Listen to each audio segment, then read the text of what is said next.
Jadi kalau yang apa kita seperti dia nak berkenan, dia itu di situ. Terus nah instruksi nih. Cuma pas ada kata halus di belakang berkenan, kita kalau ada alasan lain boleh. Oke. Kamera rolling action. So rolling dari 1 menit lalu.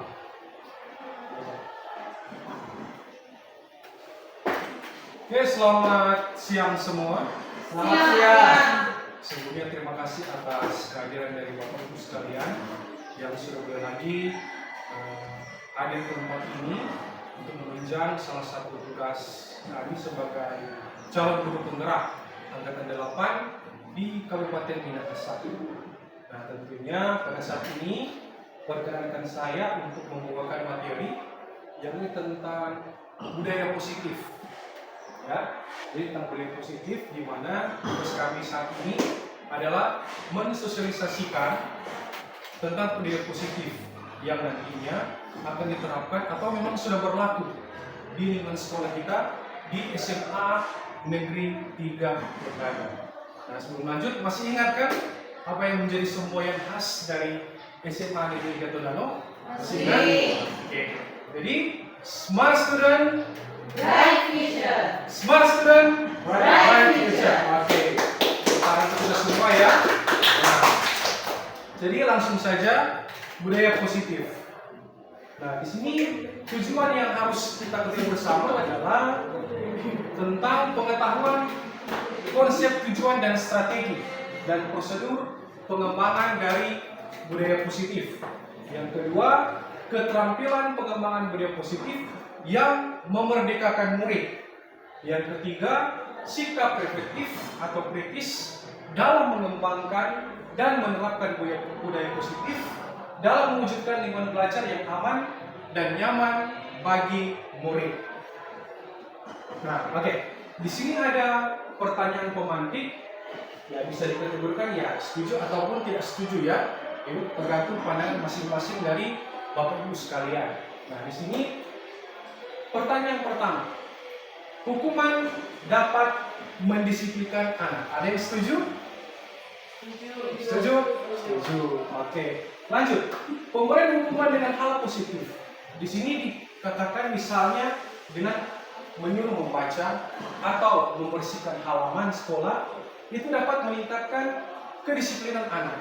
Nah, seperti yang kita ketahui bersama bahwa biasanya hukuman itu ada yang cuma sekedar kita ucapkan secara verbal, secara langsung, bisa juga kita melalui sebuah tindakan yang harus kita suruh atau kita peringatkan atau kita sampaikan kepada siswa untuk dia kerjakan atas konsekuensi dari perbuatan yang telah ia buat. Nah, di sini juga ada tentang memberi penghargaan. Itu dapat membangkitkan motivasi belajar. Apakah ada Bapak Ibu yang setuju terkait pertanyaan tersebut? Setuju. Setuju, ya jelas ya. Karena memang yang namanya penghargaan itu pastinya akan membangkitkan semangat dari anak itu sendiri.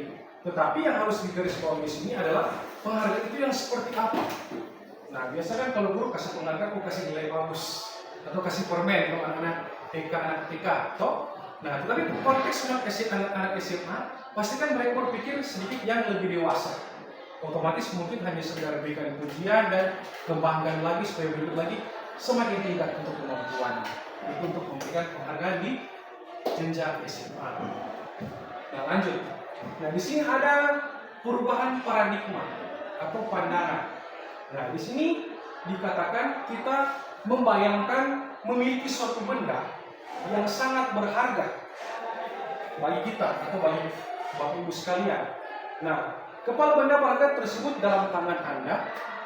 Nah, di situ ketika mesin sementara mengepal, kita perlu menjaga benda tersebut dengan sekuat tenaga. Jadi kalau ada benda berharga, misalnya ada berlian itu dan cincin, toh biasanya kalau terus berpergian kontrol ada satu, pasti terus akan genggam baik-baik, toh usahakan jangan sampai terlepas sehingga barang yang dikatakan berharga tersebut tidak jatuh karena memiliki nilai. Nah, dari kegiatan di atas, menurut Bapak Ibu sekalian, sesungguhnya siapakah yang memegang kendali atau kontrol untuk membuka atau menutup Kepalan tangan tadi, siapa yang kontrol? Pasti diri sendiri. Meskipun sudah dorongan dia buka tangan, kita mulai apa yang namanya? Karena sementara genggam. Tidak, tetapi kita harus memiliki kontrol terhadap diri sendiri. Kalau ini berharga, memang tidak bisa dibagikan ataupun diperlihatkan, orang itu harus genggam. Ya, seperti itulah gambaran ketika kita sementara mengajar kepada peserta didik. Ya, hal-hal yang berharga pada mereka jangan orang serta-merta harus bagikan seenaknya. Karena itu hal-hal yang sifatnya mungkin privasi yang mereka sampaikan kepada kita, curhat secara langsung ataupun secara tidak langsung, itu tetap harus genggam. Jaga baik-baik rahasia mereka supaya apa yang sudah mereka percayakan kepada kita itu akan senantiasa mereka pegang sampai mereka lulus nanti. Lanjut. Nah, di sini menurut Dr. William Glasser dalam kontrol teori yang dinamakan choice theory atau pilihan teori. Nah, beliau mengkonsepsikan ada 4 poin di sini. Yang pertama adalah ilusi guru mengontrol murid. Yang kedua, ilusi bahwa semua penguatan positif atau bujukan efektif dan bermanfaat. Yang ketiga, ilusi bahwa kritik dan membuat orang merasa bersalah dapat menguatkan karakter. Dan yang keempat adalah ilusi bahwa orang dewasa memiliki hak untuk memaksa. Nah, jadi ini merupakan 4 poin kontrol teori atau teori kontrol yang memang dimiliki oleh orang-orang yang dikatakan sudah dewasa. Karena kalau orang yang masih kategori masih anak-anak ataupun remaja belum memiliki sepenuhnya posisi kontrol, di mana dia mampu menempatkan dirinya untuk senantiasa tahu apa yang harus dia lakukan, apa yang harus dia berikan, dan hukuman nanti apa yang harus disampaikan kepada murid yang memang melanggar aturan tersebut. Nah, lanjut. Nah, di sini ada 2 jenis stimulus, ya, stimulus respon dan teori kontrol. Bisa perhatikan di tabel. Nah, untuk poin yang pertama dalam stimulus respon adalah realitas atau kebutuhan kita semua. Ya, karena tentang stimulus respon. Jadi itu semua dimulai dari dalam diri kita semua. Nah, ada yang kedua, semua orang melihat hal yang sama. Nah, kenapa dikatakan semua orang melihat hal yang sama? Karena semua murid itu memiliki posisi yang sama di mata guru. Ya, kendati mereka memiliki kemampuan yang berbeda-beda, karakter yang berbeda-beda, tetapi seorang guru itu harus menempatkan setiap siswa itu sama di hadapan. Tidak ada yang membeda-bedakan. Lanjut. Berikut kita mencoba mengubah agar orang berpandangan sama dengan kita. Nah, pasti kan agak sulit kan kalau kita mengajak, apalagi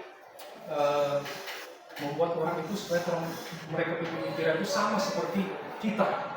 Memang ada beberapa situasi, kalimat ataupun suatu teori yang mungkin sama, tetapi ada letak perbedaan di situ. Karena masing-masing memiliki karakter yang berbeda-beda. Lanjut, kita bergeser ke teori kontrol.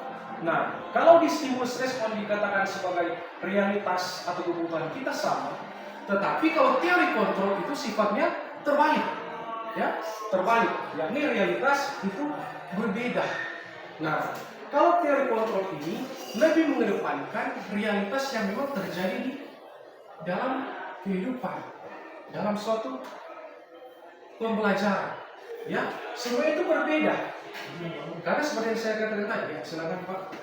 Karena seperti yang saya katakan tadi, semua orang atau masing-masing orang itu memiliki karakter yang berbeda.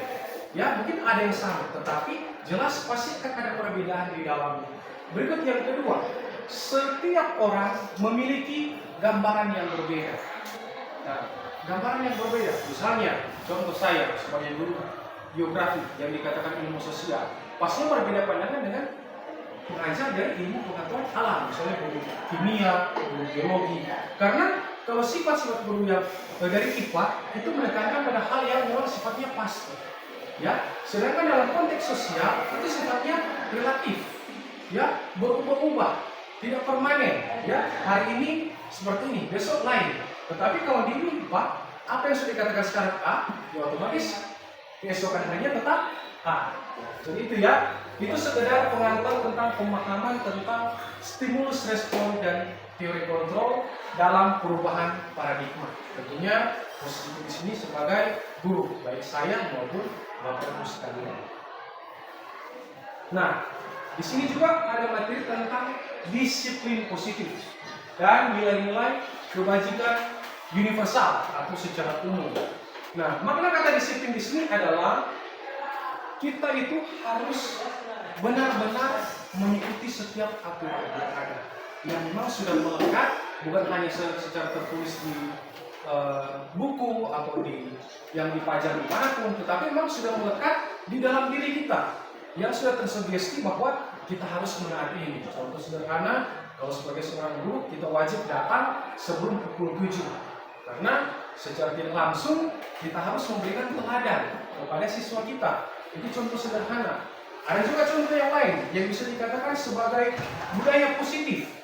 Misalnya kalau membuang sampah, sudah tersedia kotak sampah, masih buang sampah di jajaran di kelas ataupun di koridor ataupun di lapangan, itu kan tidak mengembangkan suatu budaya yang memang notabene budaya positif. Meskipun sudah dituliskan di dalam kotak sampah, buanglah sampah pada tempatnya, maka di kelas-kelas sudah ada peringatan seperti itu, tetapi masih saja ada siswa-siswi yang memang masih membuang sampah sembarangan. Di sini peranan guru itu sangat mutlak yang diperlukan dalam memberikan contoh sekaligus memberikan keteladanan supaya apa yang dilakukan guru itu dilakukan oleh siswanya, terutama hal-hal yang sifatnya disiplin positif. Nah, lanjut. Nah, di sini ada nilai-nilai kebajikan universal. Nah, nilai-nilai kebajikan universal yang disepakati bersama itu tidak lepas dari suku, bangsa, agama, bahasa maupun latar belakangnya. Nah, nilai-nilai ini merupakan payung besar dari sikap dan perilaku kita, atau nilai-nilai ini merupakan fondasi kita dalam berperilaku. Nah, nilai-nilai kebajikan itu juga dikatakan sebagai sifat-sifat positif manusia yang merupakan tujuan mulia yang ingin dicapai oleh setiap individu. Nah, lanjut. Keyakinan kelas. Nah, di sini sebelum masuk ada pertanyaan yang bisa Bapak Ibu sekalian bisa baca ya. Mengapa tidak peraturan saja? Mengapa harus keyakinan kelas? Mengapa tidak peraturan saja? Tetapi itu harus perlu dengan yang namanya keyakinan kelas.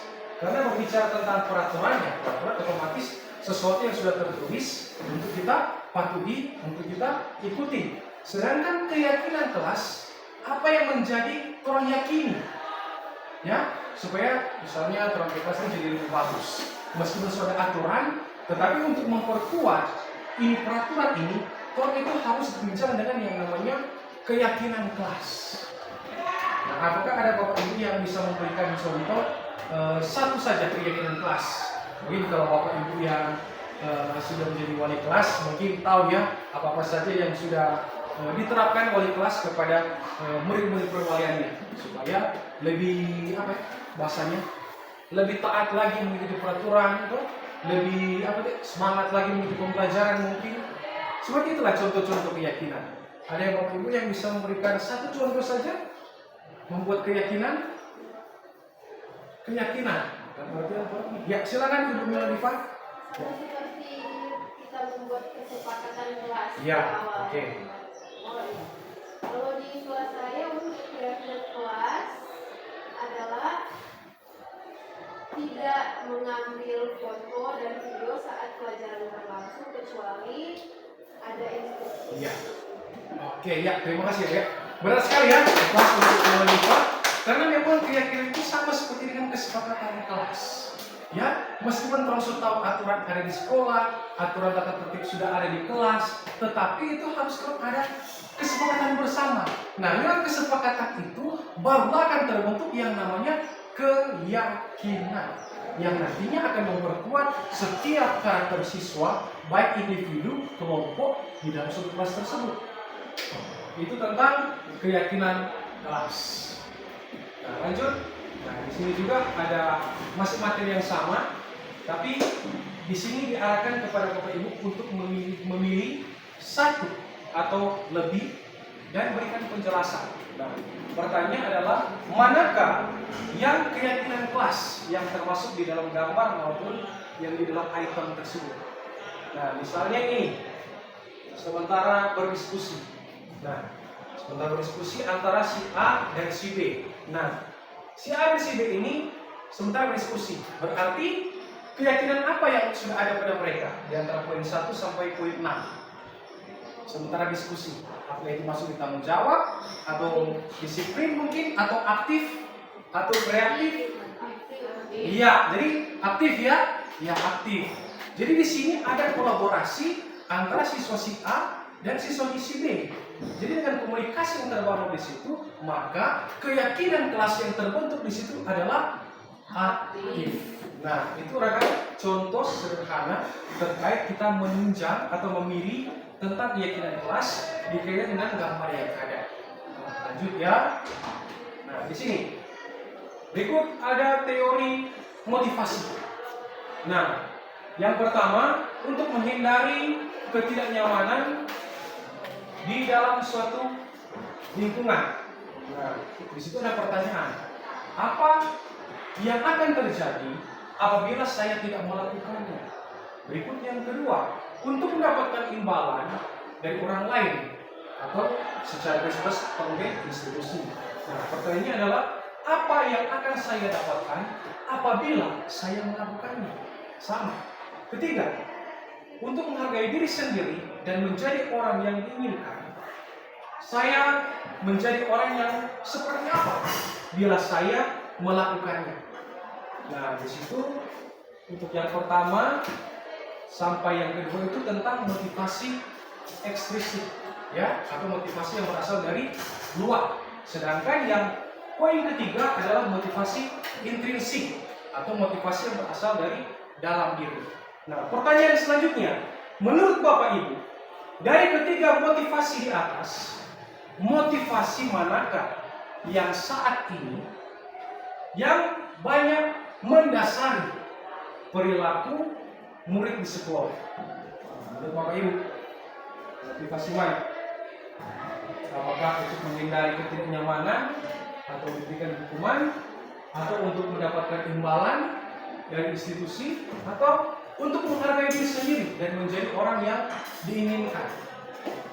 Menurut Bapak Ibu, mana di antara ketiga ini yang masuk di dalam motivasi yang mendasari perilaku yang paling dominan di sekolah, khusus untuk murid-murid di SMA 3 Tondangan? Ya, pertama ya, untuk menghindari ketidaknyamanan atau hukuman. Ya, pasti itu. Siapa sih yang suka mendapat hukuman? Karena nak bikin tugas saja satu, pasti dapat hukuman. Datang terlambat lagi, pasti dapat hukuman. Otomatis paling dominan itu adalah poin pertama, sesuai dengan kesepakatan yang sudah disampaikan oleh Bapak Ibu sekalian. Lanjut. Nah, hukuman dan penghargaan, identitas gagal versus atau lawan identitas sukses. Nah, di sini bisa baca ya. Nah, identitas gagal itu semua itu pasti sifatnya dengan memberikan hukuman. Jadi orang itu dikatakan gagal ketika Tuhan memberikan hukuman.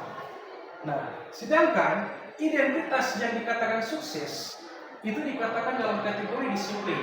Dalam artian diberikan semacam konsekuensi atas apa yang mereka buat, yang melanggar, bahkan diselesaikan dengan istilah yang namanya restitusi. Nah, jadi diselesaikan dengan restitusi. Jadi sebenarnya dalam program guru penggerak ini yang namanya hukuman, kita memberikan hukuman yang secara verbal ataupun secara fisik itu memang sudah tidak diperkenankan lagi, ya. Tetapi di sini kita harus membuat yang namanya konsekuensi pembelajaran. Kalau di slide tadi sebelumnya itu mungkin hanya diberikan hukuman karena kau tidak buat PR, silakan kau baca tulisan atau rangkuman dari halaman 1 sampai halaman 2. Nah, itu contoh positif dalam memberikan hukuman. sebagai dasar konsekuensi dari siswa yang memang tidak membuat tugas tersebut. Jangan kontrol backing karena bikin tugas, ngana lari satu lapangan. Baron, itu tidak seperti itu yang dikerjakan. Ya, itu tentang cara klasik paradigma lama, guru-guru lama dalam memberikan hukuman kepada anak. Tetapi sekarang guru itu diberikan keleluasaan supaya memberikan hukuman yang memang tidak menyakiti secara utuh, baik secara fisik maupun hati mereka, ya, supaya mereka tetap masih bisa bersemangat untuk mengikuti pembelajaran yang selanjutnya. Nah, selepas dari itu, ketika sudah dilaksanakan konsekuensi, kita buat yang namanya restitusi. Nah, restitusi di situ bisa jelas dilihat di sini.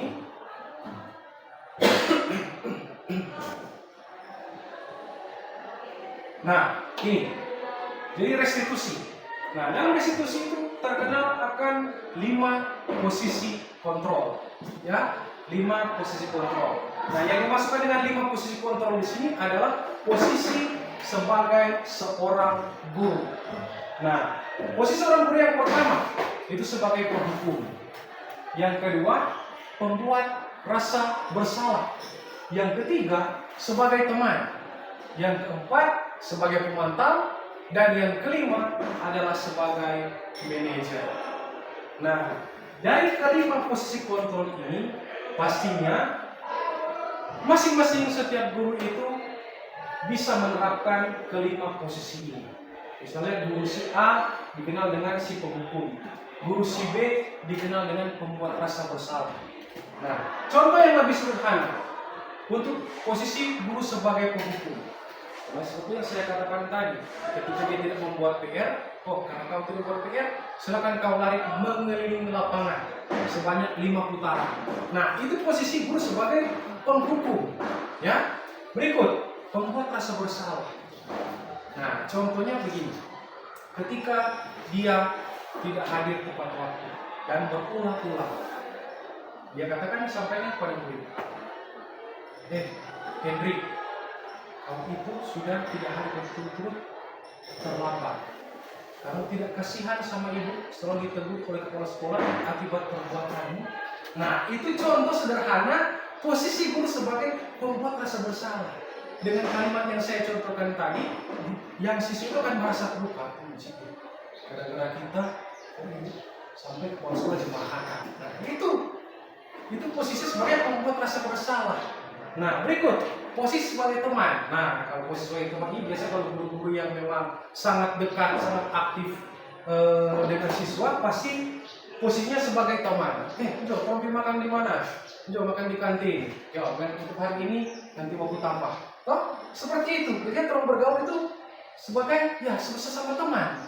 Toh, kalau sebagai temannya, sebenarnya bukan skenanya ya, tetapi lebih bebas, lebih bisa mengekspresikan tanpa ada batasan yang membatasi posisinya sebagai seorang guru maupun posisinya sebagai seorang siswa. Nah, berikut sebagai pemantau.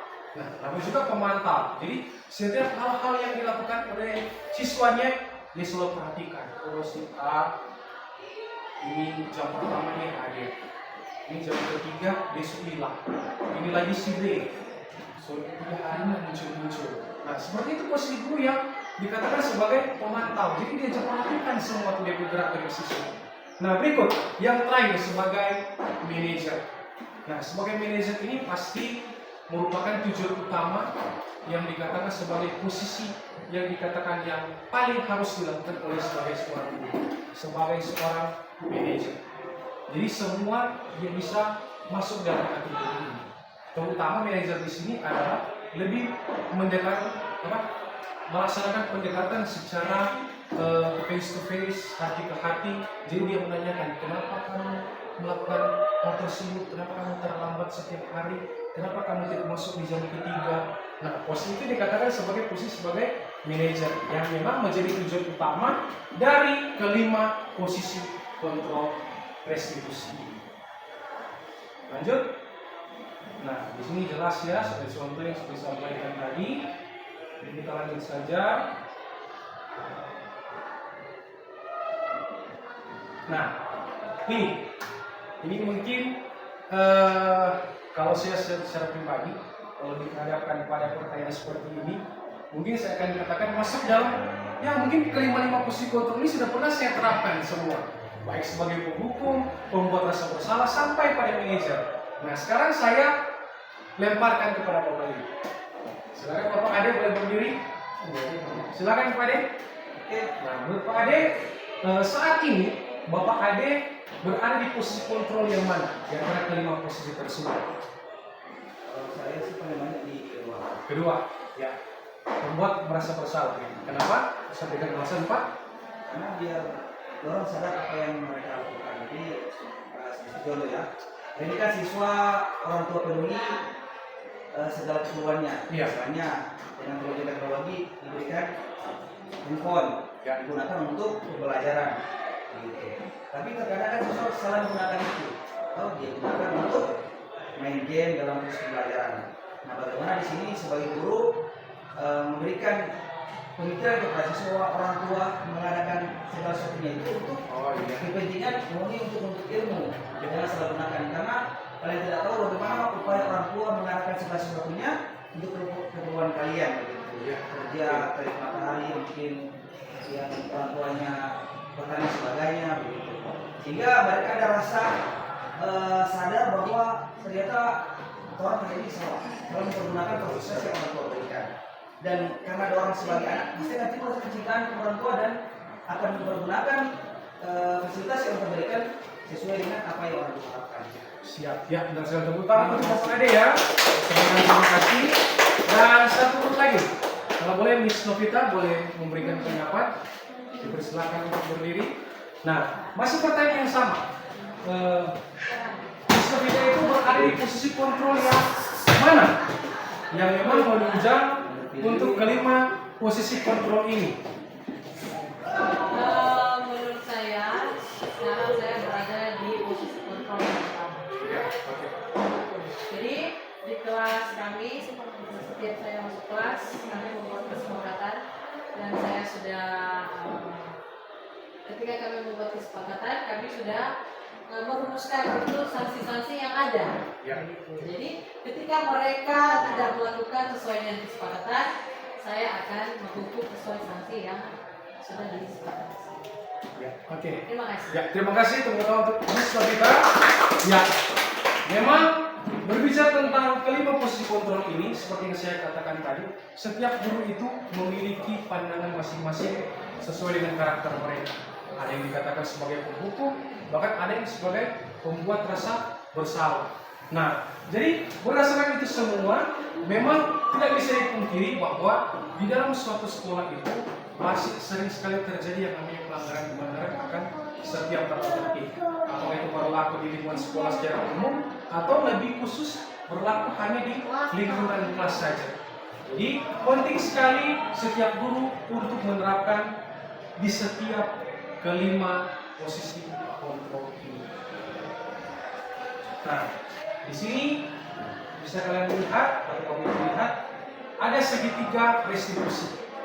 Nah, yang pertama itu validasi tindakan yang salah. Yang kedua, menstabilkan identitas. Dan yang terakhir itu menanyakan keyakinan. Nah, jadi ketiga segitiga restitusi ini itu merupakan serangkaian proses yang kita buat untuk mencari tahu dasar kenapa siswa tersebut melakukan pelanggaran atau tidak menaati tata tertib yang ada. Lanjut, kita mulai dari yang pertama, menstabilkan identitas. Nah, bagian dasar dari segitiga restitusi bertujuan untuk mengubah identitas anak dari orang yang gagal karena melakukan kesalahan menjadi orang yang sukses. Nah, membuat anak menjadi positif terhadap dirinya. Misalnya, di sini ada pertanyaan-pertanyaan yang memang harus kita sampaikan berdasarkan segitiga restitusi menstabilkan identitas. Yang pertama, berbuat salah itu adalah hal yang manusiawi. Siapa sih yang pernah berbuat salah? Bukan cuma siswa, guru-guru pun pernah berbuat salah. Nah, makanya ditanyakan kalau itu kasih stabil identitas, toh supaya apa yang mereka lakukan itu bisa juga orang diinginkan, orang boleh adakan atau stabilkan dengan adanya seperti ini, kalimatnya berbuat salah itu adalah hal yang manusiawi, toh supaya sama-sama ya posisi, supaya tidak merasa bersalah terus, toh. Nah, berikut, tidak ada manusia yang sempurna. Jadi ini merupakan contoh-contoh pernyataan yang menyatakan menstabilkan identitas. Nah, lanjut. Yang kedua adalah validasi tindakan yang salah. Nah, menggali kebutuhan apa yang ingin dipenuhi oleh murid ketika melakukan kesalahan. Pada dasarnya, setiap tindakan yang dilakukan adalah untuk memenuhi kebutuhan dasarnya. Jadi kebutuhan dasar, bukan cuma kebutuhan-kebutuhan yang sifatnya umum, tapi dasar yang ia miliki. Mungkin mencari perhatian, mungkin mencari kasih sayang dari orang yang terdekat. Itu masuk dalam validasi tindakan yang salah. Nah, ada juga pernyataannya menunjang dari poin yang kedua ini. Yang pertama adalah kamu bisa saja melakukan hal yang lebih buruk, tapi kamu tidak. Nah, lanjut. Apa yang penting bagi kamu? Berikut, kamu pasti punya alasan mengapa kamu melakukan itu. Jadi ketiga pernyataan tersebut menggambarkan supaya kita memvalidasi tindakan yang salah, supaya anak itu terpikir bahwa apa yang dia buat itu salah dengan contoh pertanyaan-pertanyaan yang ada di bawah ini. Misalnya yang terakhir, kamu pasti punya alasan mengapa melakukan hal itu. Otomatis kan kalau kamu cuma biarkan, kalau hanya dari alasan langsung kasih hukuman, otomatis itu mental di belakang. Mungkin karena dia broken home di rumah, atau karena cuma sendiri di rumah, tidak ada orang tua sementara kerja di luar. Itu juga akan mempengaruhi setiap karakter ataupun perbuatan anak yang berada di lingkungan sekolah. Nah, lanjut. Yang ketiga, menanyakan keyakinan atau poin terakhir dalam segitiga restitusi. Nah, pada dasarnya kita termotivasi secara internal. Ketika identitas sukses telah tercapai dan tingkah laku yang salah telah divalidasi yang sebelumnya, maka murid akan siap untuk dihubungkan dengan nilai-nilai yang dia percaya dan berpindah menjadi orang yang dia inginkan. Nah, misalnya apa yang kita percaya sebagai murid di kelas? Berikut, apa bayangan kita tentang kelas yang ideal? Berikut, apa nilai-nilai yang sudah kita kesepakati? Berikut, kamu mau jadi orang yang seperti apa? Nah, jadi berdasarkan dari validasi tindakan yang salah, kita langsung bergeser ke tindakan yang untuk proses yang selanjutnya. Yang terakhir menanyakan keyakinan. Jadi ketika dia berbuat salah, kita mencari tahu. Terus ketika dia melakukan sesuatu itu, terus kita validasi tindakan apa yang dia buat. Sampai pada akhirnya kita tanyakan keyakinan. Ketika terus tahu dari dasar kenapa dia melakukan itu, pasti si satu sudah menjawab, oh iya, saya begini Sir, karena saya sendiri di rumah selama sebulan terakhir, jadi saya butuh kasih sayang. Misalnya, nah lanjut ke menanyakan keyakinan. Supaya lebih kuat karakternya, supaya lebih kuat keinginannya, kita tanya, kamu mau jadi orang yang seperti apa? Supaya tindakan yang salah yang dia buat itu bisa memotivasi dia untuk melakukan hal yang baru, hal yang baik, yang nantinya berguna untuk kemajuan dia secara individu.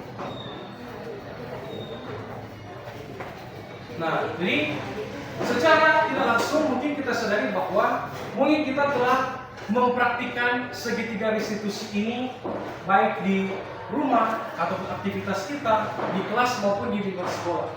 Nah, pernahkah Bapak Ibu melaksanakan praktik segitiga restitusi? Pernah? Pernah. Oke, pernah. Lanjut. Terakhir di sini tentang budaya positif. Nah, ada beberapa hal yang harus diperhatikan dalam kita menerapkan akan budaya positif ini. Yang pertama tentu kita harus mulai dari diri sendiri.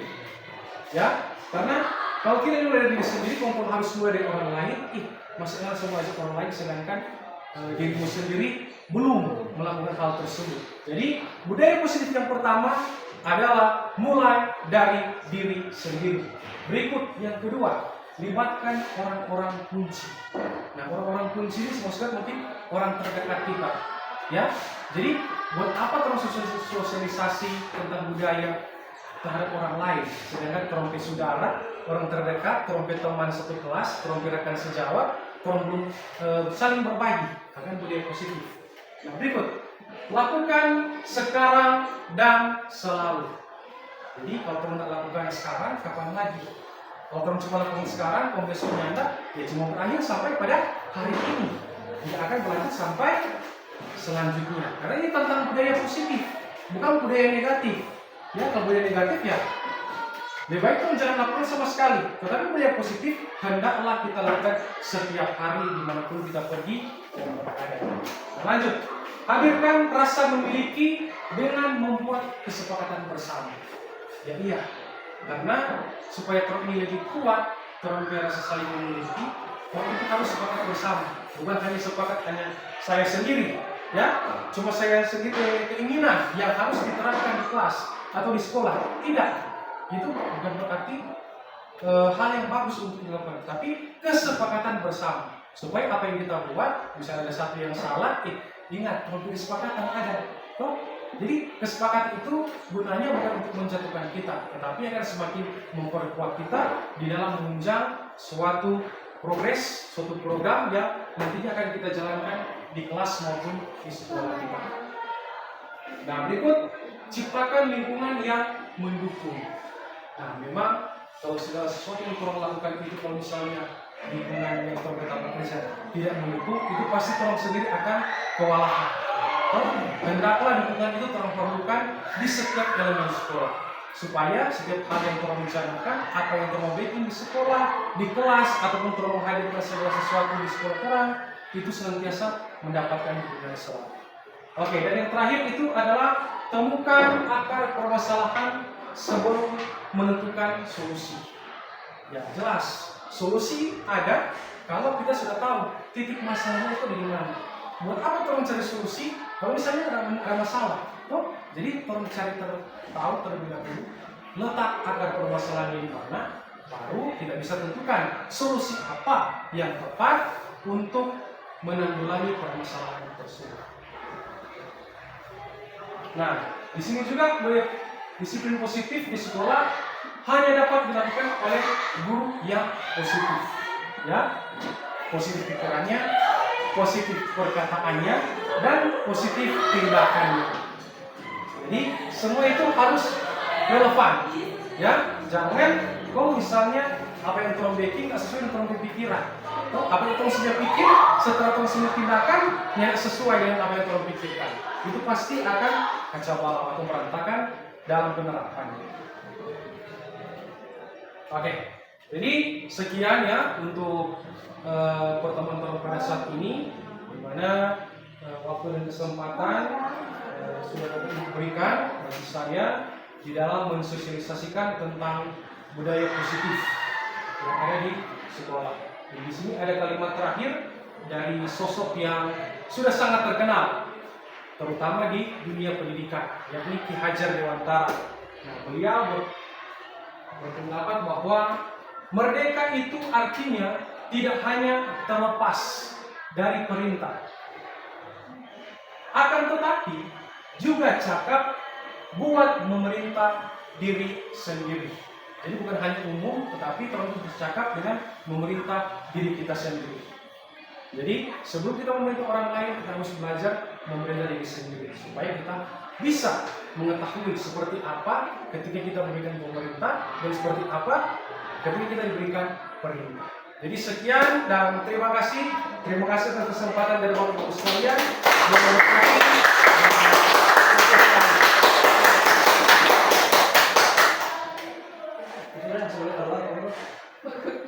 Salam dan bahagia, Bapak Ibu guru, salam sehat bebas.